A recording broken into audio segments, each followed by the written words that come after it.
Hello everyone, are you confused regarding your FMG December preparation? Don't worry for that guys because I am going to give you a master plan. We are going to discuss कि क्या हमको करना है दिसंबर exam के लिए. What should be our planning? So our main target is target FMG December 2024. Okay. So if we are starting the discussion for the FMG preparation, so guys आपको पता होना चाहिए कि हमारे पास अभी दो टाइप के स्टूडेंट्स हैं, राइट. फर्स्ट कैटेगरी में मैं यहां पर लेना चाहूंगा, हमारे पास फर्स्ट कैटेगरी में है फ्रेशर्स. ओके, पहले जो फ्रेशर्स है जो अभी अपनी डिग्री कंप्लीट करके आए हैं और एग्जाम के लिए प्रिपेयर करने वाले हैं from the very basics, from the scratch. Second में हमारे कैटेगरी में है रिपीटर्स. तो सेकेंड कैटेगरी के जो स्टूडेंट्स है वो है हमारे रिपीटर्स. अब फ्रेशर्स में भी अगर हम बात करें तो फ्रेशर्स में भी हमारे पास टू टाइप के स्टूडेंट्स है. We are having two types of students under the fresher category. First, जिन्होंने जिन्होंने अपना ऑलमोस्ट सब्जेक्ट कंप्लीट कर लिया है. तो almost subject completed in their university itself before coming back to the India. Second category में fresher वाले के सेकेंड कैटेगरी में कि जो बिल्कुल ही स्क्रैच से स्टार्ट करेंगे, they haven't completed anything. Okay, तो they will be starting from the scratch. Okay, तो एक जो ऑलमोस्ट सब्जेक्ट अपना कंप्लीट कर चुके हैं, दूसरे जो यहां पर क्या करेंगे, एकदम स्क्रैच से अपना यहां पे क्या करेंगे, स्टार्ट करेंगे. यहां पर हम देख सकते हैं सेकंड कैटेगरी के ये हैं. ठीक है, ओके. सो अब यहां पर नेक्स्ट जो यहां पे देखने वाले हैं हम कि किस स्टूडेंट के लिए क्या प्लानिंग होना चाहिए. तो आप यहां पर देख सकते हो सेकंड जो हमारा कैटेगरी है, सेकंड कैटेगरी में रिपीटर्स है. हमारे रिपीटर्स का क्या प्रॉब्लम है आप यहां पे देख सकते हो कि रिपीटर्स में हमारे यहां पर इसमें भी दो कैटेगरी के स्टूडेंट है. कैसे दो कैटेगरी के स्टूडेंट है? फर्स्ट कैटेगरी के स्टूडेंट है जिनका नंबर्स बहुत ही कम आ रहा है, जैसे 100 से 120 के रेंज में आ रहा है. और सेकंड कैटेगरी के जो स्टूडेंट है जिनका नंबर्स आ रहे हैं 130 से 149 के रेंज में. अब अगर मैं बात करूं ये सेकंड कैटेगरी के स्टूडेंट्स की, so the students those who are getting the numbers in between 130 to 149, they are having their conceptual clarity okay type, मतलब उनके कंसेप्ट में प्रॉब्लम नहीं है. They are having some problem in the direction. Okay, either they are practicing huge number of MCQs from these resources, that resources, तो उनके उसमें problem हो सकती है, या फिर उनका प्रॉब्लम हो सकता है कि उनको चीजों को कैसे ऑर्गेनाइज्ड वे में करना है ये बाद में उनको पता नहीं है, तो उसमें दिक्कत हो सकता है. तो उसमें हम बात करेंगे. लेकिन जो ये सॉरी लेकिन जो ये स्टूडेंट्स है 100 से 120, इनको कुछ मेहनत थोड़ा ज्यादा करने की जरूरत है, इनको हार्डवर्क करने की जरूरत है. क्योंकि 100 से 120 के रेंज में जो मार्क्स आते हैं वो कोई भी बच्चा अगर फ्रेशर्स भी देता है विथ लिटिल बेसिक नॉलेज, तो वो 100 से 120 स्कोर आराम से कर लेता है, उसमें कोई बहादुरी नहीं है. ओके, तो अगर मैं बात करूं तो ये जो दो कैटेगरी के हमारे पास स्टूडेंट्स हैं, कौन से दो कैटेगरी के, जो starting from the scratch and those who are getting 100 to 120, repeaters में भी इन दोनों की स्ट्रेटेजी क्या रहने वाली है, सेम रहने वाली है. इन दोनों की स्ट्रेटेजी हमारी क्या रहेगी, सेम.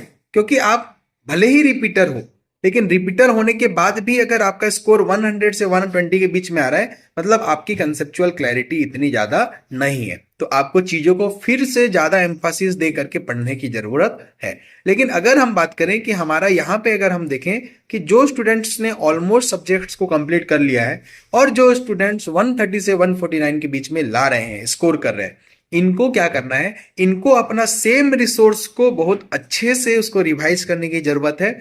और आपकी जो मेन प्रॉब्लम क्या होगी मैं आपको बता रहा हूं. तो हम एक एक चीज को यहां पर पहले डिटेल में लेकर के बातचीत करेंगे. पहले अगर मैं बात करूं तो एक नंबर स्टूडेंट्स हमारे जो थे फ्रेशर्स में, जिन्होंने ऑलमोस्ट सब्जेक्ट को अपना रसिया हो या जो भी रेस्पेक्टिव कंट्री है, चाहे कजाकिस्तान हो, चाहे यूक्रेन हो, चाहे चाइना हो, चाहे फिलीपाइंस हो, चाहे नेपाल हो, कहीं से भी, या बांग्लादेश हो, कहीं से भी उन्होंने अपना ये सब्जेक्ट कंप्लीट किया. अब उनको क्या करना है आपको यहां पर देखना पड़ेगा. अब हम यहाँ पर डिस्कस करने वाले हैं कि उनका क्या स्ट्रैटेजी होने वाली है। आपके मान लिया जाए कि ऑलमोस्ट सब्जेक्ट आपने कंप्लीट किया, या मान लीजिए आपने ऑलमोस्ट सब्जेक्ट नहीं भी किया तो एटलीस्ट आपने 10 सब्जेक्ट्स को कंप्लीट किया हुआ है इंडिया आने से पहले। अब आपको देखना क्या है, आपको यह देखना है कि जो 10 सब्जेक्ट्स को आपने कंप्लीट किया है, उन 10 सब्जेक्ट्स में से क्या आपने जो सब्जेक्ट्स को पढ़ा है उसके आपके क्वेश्चंस जो आप रिकॉल्स देख रहे होंगे एफएमजी एग्जाम के, या जो क्वेश्चंस आप क्यू बैंक से कहीं से भी सॉल्व कर रहे होंगे, तो वो आपके क्या सॉल्व हो पा रहे हैं क्या? अगर हो पा रहे हैं 60-70% भी, तो आपकी जो रीडिंग है वो बढ़िया है, विथ मल्टीपल रिविजन आपका लाइनअप हो जाएगा। अब बाकी सब्जेक्ट्स के लिए क्या किया जाए, तो मैं आप लोग को ये बताना चाहूंगा कि यहां पर अगर देखा जाए तो हम अगर बात करते हैं अगस्त मंथ से, तो अगस्त, सितंबर, अक्टूबर, नवंबर एंड दिसंबर का 15 to 20 डेज मान लिया जाए, तो हमारे पास नियरली 4.5 मंथ्स का ड्यूरेशन, हमारे पास टाइम ड्यूरेशन यहाँ पर अवेलेबल है फॉर आवर एफएमजी प्रिपरेशन। तो अगर जो 4.5 महीने का टाइम है, क्योंकि आपने 10 सब्जेक्ट्स या 8 सब्जेक्ट्स आपका कंप्लीट किया हुआ है, तो आपने जो सब्जेक्ट्स को कंप्लीट नहीं किया है उन सब्जेक्ट्स को आप ट्राई करो कि विद इन 1 से 1.5 मंथ्स के अंदर, मैक्सिमम आपका आराम से 1 से 1.5 मंथ्स के अंदर आपका क्या होगा, रिमेनिंग सब्जेक्ट्स को आप क्या कर लो, अपना कंप्लीट कर लो, है ना। तो रिमेनिंग जो सब्जेक्ट्स है आपके, उन रिमेनिंग सब्जेक्ट्स को आप क्या कर लो, कंप्लीट कर लो इन 1 से 1.5 मंथ्स के अंदर।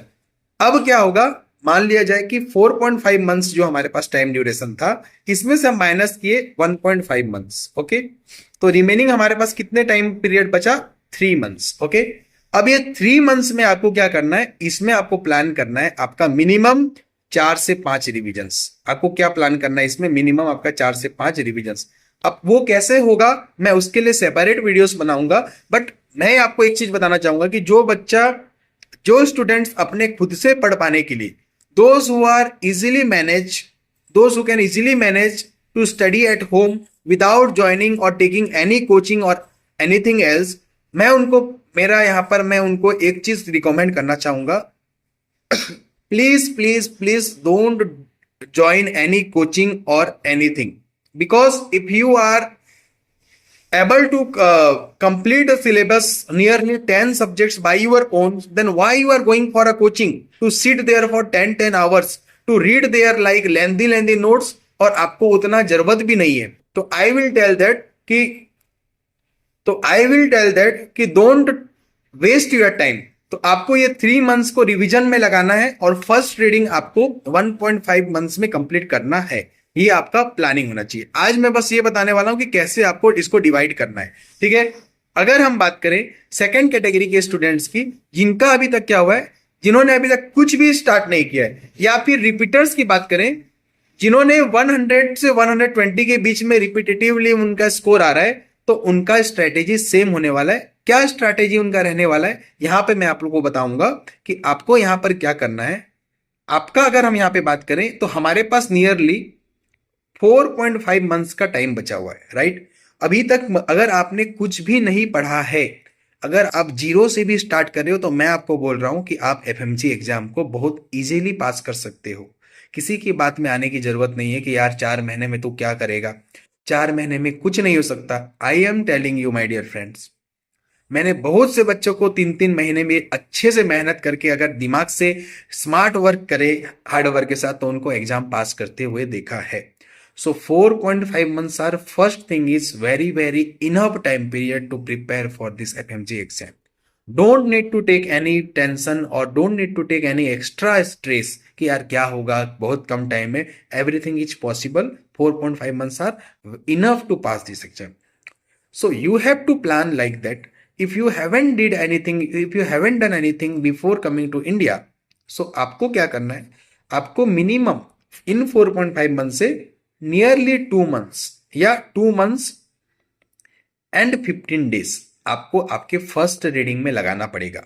Because first reading is the very crucial reading, because you are understanding the concept, you are building the concept and the जितना अच्छा फर्स्ट रीडिंग रहेगी आपका, उतने ज्यादा आपको क्या होगा, बाद में उसका बेनिफिट्स मिलेगा। तो आपको नियरली क्या करना है, 2.5 मंथ्स नियरली आपको आपका किस में लगाना है, 2 से 2.5 मंथ्स आपके फर्स्ट रीडिंग में, ओके। आपके किस में लगाना है, आपको फर्स्ट रीडिंग में। अब 2.5 मंथ्स आपने आपके फर्स्ट रीडिंग में लगाया। इसके बाद जो आपका जो 2 मंथ्स का टाइम बच रहा है, जो आपका 2 मंथ्स का टाइम बच रहा है, इस 2 मंथ्स के टाइम को आपको क्या करना है, इसमें आपको इन 60 डेज में नियरली 3 से 4 टाइम्स आपको क्या करना है, रिवीजन करना है। अब आप बोलोगे कि सर 2 मंथ्स में 3 to 4 टाइम्स आप रिवीजन बोल रहे हैं, क्या ये आप बात कर रहे हैं, क्या ये पॉसिबल है? बिल्कुल पॉसिबल है, इसलिए मैंने लिखा है। अब ये 3 to 4 टाइम्स रिवीजन कैसे होगा? अगर फर्स्ट बात करें, क्योंकि आपने मेन रीडिंग लेने में 2 महीने का समय लगाया, तो अब अगर आपको रिवीजन करना है तो क्या आप 1 महीने में, क्या आप 1 मंथ में उसके हाफ टाइम में रिवीजन नहीं कर सकते आपका फर्स्ट रिवीजन? तो आपका फर्स्ट रिवीजन 1 मंथ में होना चाहिए, मैं उसका शेड्यूल आपको दूंगा। और जो बचा हुआ 1 मंथ में आपको फर्स्ट उसका जो रिवीजन है उसको कितना दिन में करना है, आपको फर्स्ट रिवीजन उसका यहाँ पर, तो आपका उसके बाद जो सेकंड जो रिवीजन होगा, थर्ड जो रिवीजन होगा, वो कैसा होगा मैं आपको बता रहा हूं। आपको जो सेकंड रिवीजन है उसको क्या करना है, उसको आपको प्लान करना है नियरली 20 डेज में खत्म करने का। उसके बाद जो आपका थर्ड रिवीजन होगा उसको आपको प्लान करना है कि आपको उसका थर्ड रिवीजन को 7 डेज में कंप्लीट करने का प्लान करना है। और आपको जो फोर्थ रिवीजन होगा उसको आपको 3 डेज में कंप्लीट करने का प्लानिंग करना है। अब आप बोलोगे सर 3 डेज में 7 डेज में ये आप क्या बात कर रहे हैं?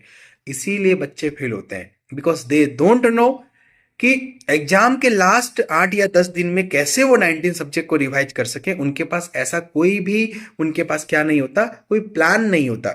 इसलिए वो लास्ट तक अपने मेन नोट्स को पूरा स्टार्टिंग से एंड तक पढ़ते रहते हैं और 19 सब्जेक्ट में से मुश्किल से 5 या 6 सब्जेक्ट को प्रॉपरली रिवाइज करके जा पाते हैं। फिर बेसिक बेसिक क्वेश्चंस एग्जाम में रॉन्ग हो जाते हैं और उनसे उनका एग्जाम क्लियर नहीं हो पाता। इसलिए मैं बोलूंगा कि स्टार्टिंग से जब आप पढ़ना स्टार्ट करो, ऐसा कुछ आप अपना मटेरियल बनाओ जिसको आप एग्जाम में लास्ट में 3-4 दिनों में भी सारे इंपॉर्टेंट टॉपिक्स को आप उसका रिवाइज कर सकते हो पूरे 19 सब्जेक्ट के, जिससे नियरली आपके 100-150 क्वेश्चन फंसते हैं। आपके स्टिकी नोट्स हुआ या फिर शॉर्ट नोट्स हुआ, तो इस प्रकार से आपको लास्ट के 10 डेज में उन्हीं नोट्स को रिवाइज करना है, तो वो भी रिवीजन में काउंट होता है। एक बच्चा अगर ये करके जाता है तो मेरा आप बात मानो, कोई बच्चा फेल हो जाए मैं मान ही नहीं सकता, क्योंकि मैं खुद पिछले 3 अटेम्प्ट से बच्चों को पढ़ाते आ रहा हूँ एफएमजी एग्जाम में, और मेरे बैच से हर बार नियरली 55% रिजल्ट आ रहा है। मतलब मैं 60-70 स्टूडेंट्स को पढ़ा रहा हूँ, तो उसमें से 37-35 हर बार पास हो रहे हैं, और उन पर भी मैं सेम स्ट्रैटेजी अप्लाई करता हूँ। मेरा ये मानना है कि नंबर ऑफ रिविजन्स जितने अच्छे होंगे और बेहतर तरीके से होंगे, पासिंग का चांसेस उतना बढ़ेगा। इतना पढ़ के कोई मतलब नहीं है, इतना पढ़ के भी अगर इतना बार रिवीजन करे तो वो ज्यादा इफेक्टिव होगा, मेरा मानना ये है। और मैं इस पर ही काम करता हूं, इसलिए अभी तक मेरे पढ़ाए हुए 102 स्टूडेंट्स एफएमजी एग्जाम क्लियर कर चुके हैं विदाउट एनी कोचिंग। ओनली मैं जो उनको पढ़ाता हूँ, लाइव क्लासेस लेता हूँ, मटेरियल्स देता हूँ, उसको वो रिवीजन करते हैं। और इस बार भी मेरे जो रिवीजन क्लासेस मैंने लिया था, उससे आपको जान करके खुशी होगी कि 170+ नियरली डायरेक्ट क्वेश्चन उसमें से आए थे, और इनडायरेक्टली ये बात करें तो 200 क्वेश्चंस सिर्फ जो रिवीजन क्लासेस से आए थे, जो मैंने 100+ आवर्स की ली थी। खैर वो अलग बात है, आप लोग जैसा भी करें, जहां से भी पढ़े, मैं चाहता हूं कि क्योंकि मैं आपकी कम्युनिटी से हूं, आप लोगों को रॉन्ग डायरेक्शन में प्रोसीड करने से या डिस्ट्रैक्शन से मैं बचाऊं, और जो जेन्यून चीज आपके सामने रखूं। क्योंकि मैं भी जब प्रिपेयर कर रहा था आज से 2 साल 2.5 साल पहले, मैं यूट्यूब में रैंडम वीडियोस देखता था और हर कोई कोई कुछ बोलता था, कोई कुछ बोलता था, और मैं बहुत कंफ्यूज होकर के वो करने लगता था। लास्ट में फिर मैंने बैठा और सोचा कि ऐसा क्या किया जाए कि जो सही में वाकई में इस एग्जाम के लिए जरूरी है। और मेरे एक्सपीरियंस और जो मैंने अप्लाई किया, उससे मैं आपको बता रहा हूं कि आपको किन चीजों पर कितना टाइम स्पेंड करना चाहिए, है ना। तो आपका ये प्लानिंग होना चाहिए। अब यहां पे अगर हम देखें कि जिनका जो स्कोर है 130 से 149 के बीच में स्कोर आ रहा है, जिनका स्कोर 130 से 149 का स्कोर आ रहा है, इनकी तैयारी बहुत तगड़ी है। क्योंकि एक बच्चा का थोड़ा सा कंसेप्चुअल क्लैरिटी है, चीजों को उसने समझ के पढ़ा है, रिवीजन किया है, तभी उसके स्कोर 130 से 149 के बीच में आ रहा है। You don't need to do anything extra, you need to revise your notes multiple times, but you are lagging somewhere, you are doing some mistakes somewhere, small जिसको आप रेक्टिफाई नहीं कर पा रहे हो, पकड़ नहीं पा रहे हो, बार बार सेम मिस्टेक्स को रिपीट करने के कारण आपका स्कोर नहीं हो पा रहा है, आपका एग्जाम क्लियर नहीं हो पा रहा। तो you need a mentorship, you need a mentor who will be guiding you, but you don't need at least a coaching, you don't need at all a coaching. because you are getting already a good score, and with little direction and with little smart work or to change in the planning of your preparation, you will definitely pass. So मैं आपको यही बोलूंगा कि आपने अभी तक जो note से पढ़ा है आप वो नोट से पढ़ सकते हो, बट आपको अगर थोड़ा सा जो प्रॉब्लम आ रहा है उसके लिए आप मेरे से कांटेक्ट करो, मैं आपको हेल्प करूंगा, गाइड करूंगा कि how to clear this exam. But I will tell that you don't need to do anything extra and don't. Three main things why FMG exam बच्चे क्यों, why they are unable to clear the FMG exam, what are the three main questions, okay, what are the WH questions, okay. Let me write to pass this exam. ये जो fail लिखा हुआ आता है आपके name के सामने, ये फेल लिखा हुआ क्यों आ रहा है? क्योंकि इन 3 क्वेश्चंस के बारे में बच्चों को पता नहीं है. Question number 1 is what? Question number 1 is how to prepare, कैसे प्रिपरेशन की जाती है, ये इसके बारे में उनको पता ही नहीं है. Question number 2, how much to study, how much to study, कितना पढ़ना है, इतना पढ़ना है, इतना पढ़ना है, इतना पढ़ना है. ये चीज को आपको मेजर करना पड़ेगा. आपके पास टाइम पीरियड ड्यूरेशन बहुत कम है, 4 मंथ्स कोई ज़्यादा टाइम नहीं है, लेकिन अगर स्मार्टली करोगे तो 4 मंथ्स 1 साल के बराबर है. तो how much to study. And third important thing is from where to study, from where to study, कहाँ से पढ़ना है. इतने रिसोर्सेस हैं, इतने क्यू बैंक के प्लेटफॉर्म्स है, इतने मटेरियल्स है, क्या मैं सब क्यू बैंक करूं? क्या मैं इसका भी कर लूं, एक्स का भी कर लूं, वाई का भी कर लूं, जेड का भी कर लूं? आपके पास उतना टाइम नहीं है. आपको टाइम को देखते हुए एक ऑप्टिमम नंबर ऑफ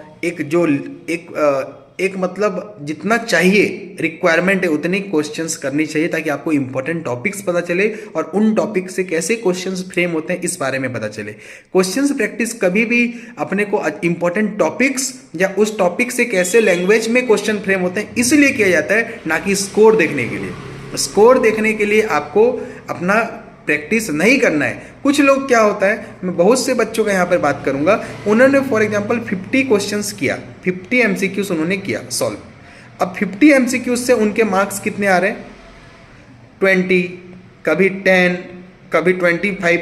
तो वो लोग क्या होता है उसको पकड़ के बैठ जाते हैं. दिन भर सोचते हैं यार मेरा 50 क्वेश्चन में से ओनली 20 सही हो रहा है, 15 सही हो रहा है, तो मैं क्या ही करूंगा एफएमजी एग्जाम में. ऐसा नहीं सोचना है, क्योंकि मैंने अपने पढ़ाए हुए स्टूडेंट्स में कई लोगों को देखा है जो 120, 130 ला करके भी जीटीस में एफएमजी एग्जाम में 170, 180 ला करके पास हुए हैं. और मैं ऐसे भी लोगों को देखा हूं कि जो 180 प्लस ला करके दूसरे प्लेटफॉर्म के जीटीस में मेन एग्जाम में 134, 138 ऐसे नंबर्स में कुछ नंबर से फेल भी हुए हैं.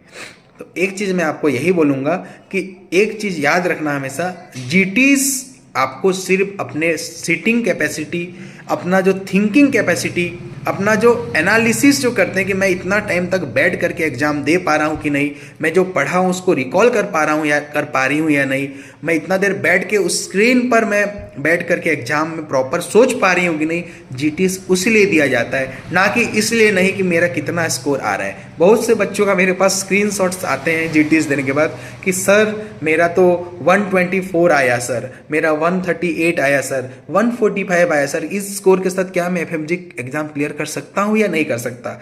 उन लोगों से मेरा एक ही रिक्वेस्ट है, देखो जीटी का score is not the final score. GT, you are giving the GT's grant is just to analyze your mistakes, just to get to know about the important topics, and there is no certain there is no anything like fixed or like that, or there is no like that ki you have got the questions which you have got in the GTs, the same pattern and the same questions will be coming in the FMG exam. It might be easy, it's easier for you, it might be tougher for you. So exam का जो main score है वही आपका main score है. तो GT के score से आपको बिल्कुल भी परेशान नहीं होना है. अगर मैं आज के इस सेशन को अगर मैं यहाँ समराइज करूँ तो 5 इंपॉर्टेंट पॉइंट्स मैं बोलना चाहूँगा. अगर आपने अभी तक प्रिपरेशन स्टार्ट नहीं किया है, अभी अगर आपने कोई कोचिंग ज्वाइन नहीं किया है, तो आप बहुत अच्छा कर सकते हो. मेरी बात को याद रखना. पहला चीज प्रिपरेशन स्टार्ट करने से पहले टाइम को जरूर याद रखना कि आपको कितना पढ़ना है कितने टाइम में, उसके हिसाब से रिसोर्स को सिलेक्ट करना. तो from where to study, how to study, कैसे चीज़ों को पढ़ा जाए तो वो याद रहेंगी, कैसे रिवीजन करना है। तीसरा, हाउ मच टू स्टडी, है ना, how to study, from where to study, and third is how much to study. Fourth number चीज, give your maximum time in the revision part. Fifth number things, don't run behind the n numbers of Q banks, n numbers of GTs. These are wastage of time.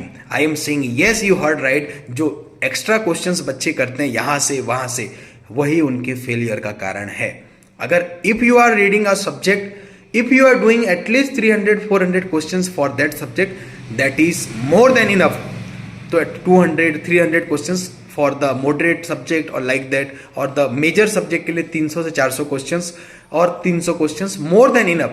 At least if you are solving 300 to 350 questions from the your main subject, so what you can do, my dear friends, you will get to know about 300 to 400 important topics, and वहीं से exam में questions आना है, and आपको language भी पता चल जाएगी क्वेश्चंस की, तो ये आपके लिए बहुत ज्यादा हेल्पफुल रहेगा। Okay, so at the end I would like to just summarise this session कि ये एक बेसिक इंट्रो था कि किस किस कैटेगरी के स्टूडेंट्स को कैसा प्रिपेयर करना चाहिए। इसके बाद फर्दर डिटेल्स में मैं और आपको प्रॉपर शेड्यूल एंड ऑल बताने वाला हूँ कि कितने सब्जेक्ट्स को कितने दिनों में हमको कंप्लीट करना है, क्या हमारा प्रॉपर स्ट्रैटेजी एंड प्लानिंग होने वाली है।